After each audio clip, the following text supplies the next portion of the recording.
Every so often, one single company earns a full, detailed, 20-page write-up from us. Meanwhile, 1,000 other companies get completely ignored. Have you ever wondered why that one specific company gets all the attention and why it happens right at that exact moment? That is exactly the question we are answering today. Because here is the thing that really trips people up when they're managing their own money. Deciding what you want to own and deciding when you actually take action are two completely different jobs. If you mix those two jobs up, you get yourself into a lot of trouble. Exactly right. Today, we are opening up the methodology playbook. We are walking you through exactly how we decide a company is actually worth our time and yours for a deep dive. We want to show you the exact machinery running in the background. It is all about the funnel. It is a highly deliberate process of elimination, and it saves us from making emotional decisions. Let's get right into it. First, a quick and honest word. Everything you're about to hear is really just the two of us thinking out loud. Personal market commentary, made for learning and for fun. It isn't investment advice, and it isn't a recommendation. And when we talk about a specific company, it's only ever to make a bigger idea click, never a nudge to buy or to sell. So take it as a starting point for your own curiosity. Do your own research and make the call that's right for you. Okay, Theo, let us start with that big distinction you just made. The difference between what to own and when to act. Let us unpack that. Right. So what to own is the underlying thesis. For us, that means looking years ahead at the real structural bottlenecks of the AI build-out. We are researching the massive need for compute, the constraints on power generation, the grid infrastructure upgrades, and the physical materials required to make all of this happen.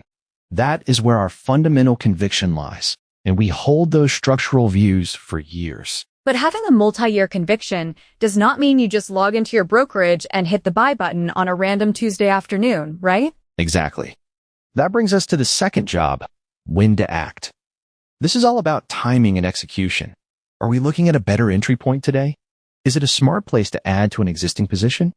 Or conversely, is it time for a disciplined trim? The technical chart patterns we track mostly help us with this second job. A chart signal, on its own, never makes us own a company we do not fundamentally believe in.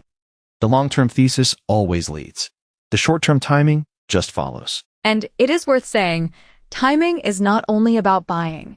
It is just as much about knowing when to trim or when to raise a little cash if a setup gets stretched too far. That is a great point. The same patterns that flag a good entry also flag when something has gotten overextended, so we can trim with a cool head instead of panicking. But here is the discipline that matters most. We only fully exit a long-term holding when the thesis itself breaks, not simply because the price ran up. A price extreme might tell us to trim a sliver. Only a broken thesis tells us to actually walk away. I really love that framing. The thesis leads, the timing follows. So, let us talk about the funnel itself, starting with where a deep dive even begins, because it is not always where people assume. Right. Honestly, most of ours start from the thesis side. A company already sitting inside one of our themes, like compute or power or materials, where we simply decide we need to understand it far more deeply. But there is a second door too. The patterns radar sometimes flags a name we were not even focused on, and it might look completely off thesis. That is totally fine. If it looks like it could be a genuine opportunity, it can absolutely earn a deep dive on its own merits. And honestly, in a market this interconnected, almost everything ties back to the big themes one way or another, directly or indirectly.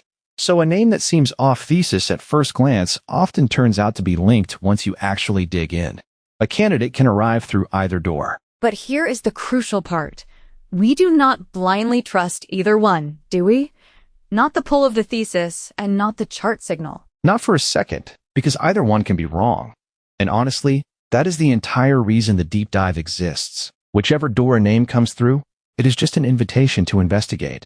From there, it has to pass through a series of very strict gates before we would ever act. Walk me through those gates. What are we looking for in plain English? First, we need to see a recognizable setup on the chart, a specific pattern that tells us the timing actually makes sense.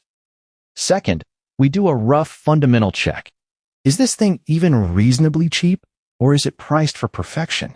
Third, We ask if this exact chart setup has a historical track record of actually working on this specific company. And the final gate before it makes it to the desk? The final gate is the reality check.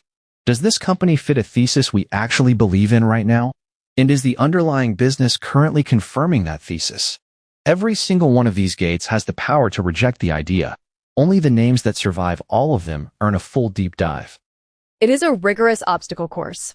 Let us break down the actual chart setups you mentioned. Let us look at the first pattern, or what we can call flavor 1. This is the oversold and turning setup. This is a classic. We are looking for a strong, highly cash-generative company that got sold off way too hard simply because the market got overly fearful. But the crucial part is that it is just starting to turn back up. It has stopped going down and is showing life. And we are really strict about applying this only to high-quality names, right? We are not doing this with highly speculative companies. Absolutely not. We only look for this in large, profitable companies with incredibly healthy cash flows. Think of it like buying fear on a survivor. It is a great business that the crowd panicked out of, but the leader itself shows no real sign of actually being displaced by competitors. To use an illustrative example, and to be clear, this is just a generic illustration, not a recommendation. Think about a large, highly profitable software company that got knocked down heavily because everyone was suddenly worrying about software losing out to hardware and chips. Exactly.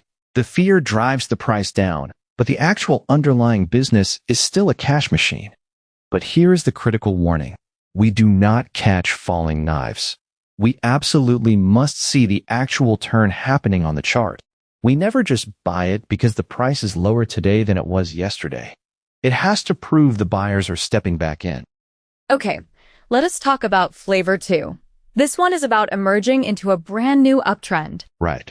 So while flavor 1 is about catching the bottom of an oversold dip, flavor 2 is completely different.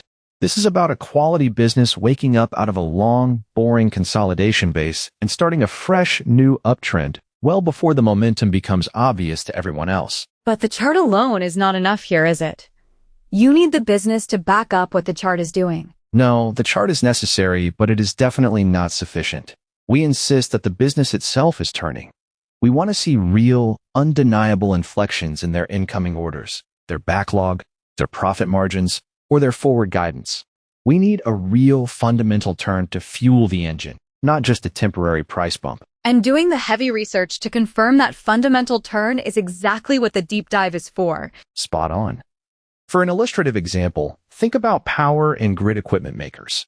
The chart might start trending up, but we dive in to see if data center electricity demand is genuinely colliding with multi-year equipment lead times.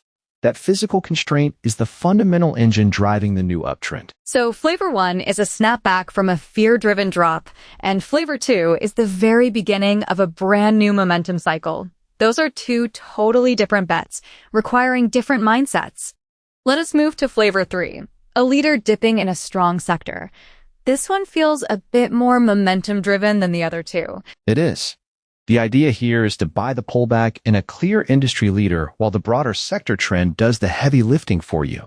You are letting the entire sector's tailwind carry the stock upward after a brief, healthy pause. But there is a catch, right? The sector strength has to be real, not a mirage. Exactly. You have to beware of false breakouts, where a sector looks like it is breaking out to new highs, drawing everyone in, and then immediately fails. We only want to buy the dip in a leader if the broader sector strength is entirely confirmed. For a generic illustration, picture a recognized chip leader pulling back slightly to catch its breath while the broader semiconductor trend remains undeniably strong. Now, let us talk about the trapdoor. The thing that can completely wreck these setups if you are not paying close attention. You call it the volume tell. Yes, and this caveat will save your portfolio over and over again.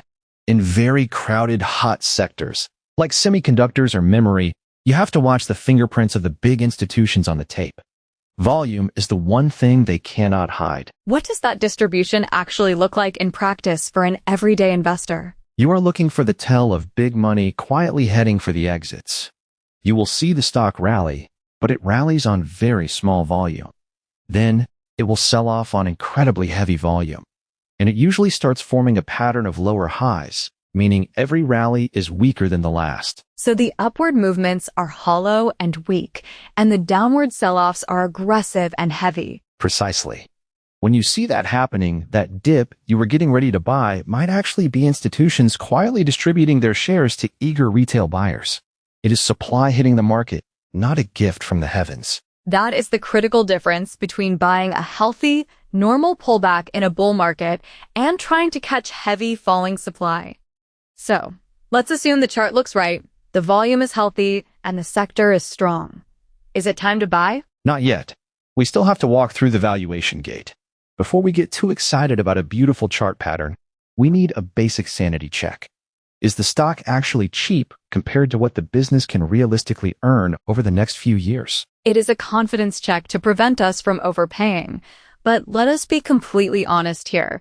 Valuation can be incredibly tricky right now, especially for the newest AI infrastructure names. It is genuinely hard to trust forward estimates in this space.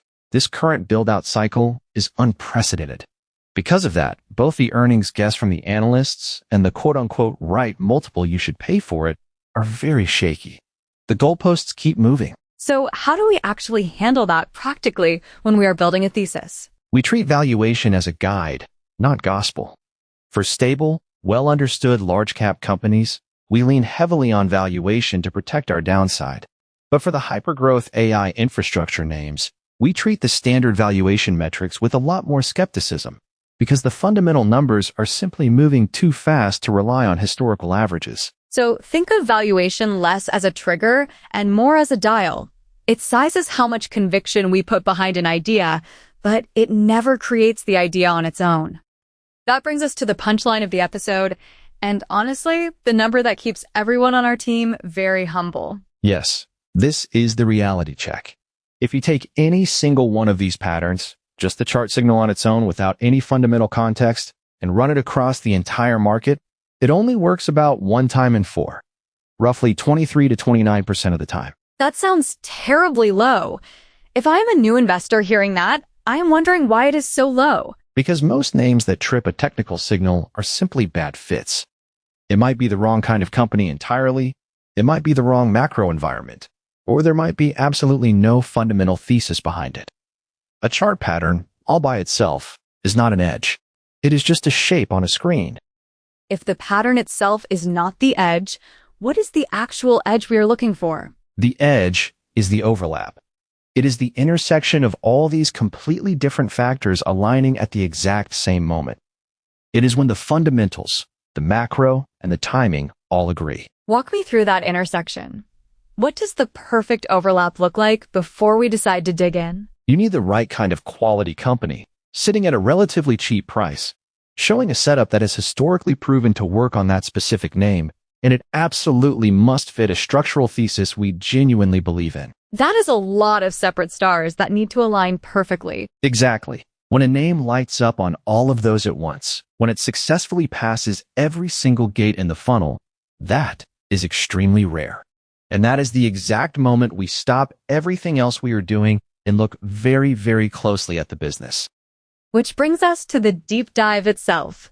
This is what we spend so much time producing for the channel every single week. Right. Only after a company survives the entire funnel do we sit down to do the slow, deliberate work. We pressure test the bull case, outlining the reasons it should go up. But just as importantly, we pressure test the bear case just as hard. We ask, what would have to go wrong? What are the specific kill criteria for this idea? Laughs. We really do spend half our time actively trying to talk ourselves out of the idea. We really do, because it is the only way to survive. We want to find the fatal flaws before the market finds them for us. This process is deliberately slow and highly methodical, and the result of that process is exactly the work that every one of our company deep dive episodes represents. You know, when you describe it all like this from start to finish, it sounds incredibly methodical, but also a little bit boring. It is boring on purpose. The whole point of the process is to be boring. It keeps us disciplined. It keeps us buying high-quality companies on weakness, instead of emotionally chasing whatever happens to be hot and loud in the market that week. And the honest reality is that most weekends, we run the screens, look at the data, and absolutely nothing clears every gate. We just sit on our hands. And that is a feature, not a bug. Most of the time, the absolute best action is no action at all. But some weekends, one or two names survive the gauntlet and pop out. Those are the specific ones that earn the full write-up and the dedicated episode. So to tie a bow on all of this, what we have shared today is a framework for finding ideas that are actually worth studying. This is not a call sheet, it is not a list of things to buy, and we are not giving price targets or position sizes here. Exactly right. As always, you have to do your own research before making any moves. This is not financial advice. The chart patterns are just the servants of the long-term thesis, and the fundamental deep dive is the ultimate referee that makes the final call. And maybe the most honest part, we are not claiming a crystal ball here. Just like everyone else, we are simply weighing the potential gain against the potential loss and the odds of each. That is really it. Whether a name came from a thesis or from the radar, the discipline is exactly the same. Respect that we can be wrong, size the risk against the reward, and only move when it genuinely clears the bar. That discipline, far more than any single signal, is what lets you survive long enough for the good ideas to actually pay off. Beautifully said. When you separate what to own from when to act, the investing game gets a whole lot clearer. And a whole lot less stressful. See you on the next deep dive. And that's where we'll leave it for today. Thank you, genuinely, for spending part of your day thinking this through with us. The whole idea of this show is pretty simple. We hold a handful of theses about the world, and we test them out loud, together, a little more each day. No crystal balls, just curiosity, and a willingness to be wrong. So, if that's your kind of thing, stick around for the next one and tell us where we're getting it wrong. Honestly, the pushback is our favorite part. Until next time, take care of yourself and keep asking good questions.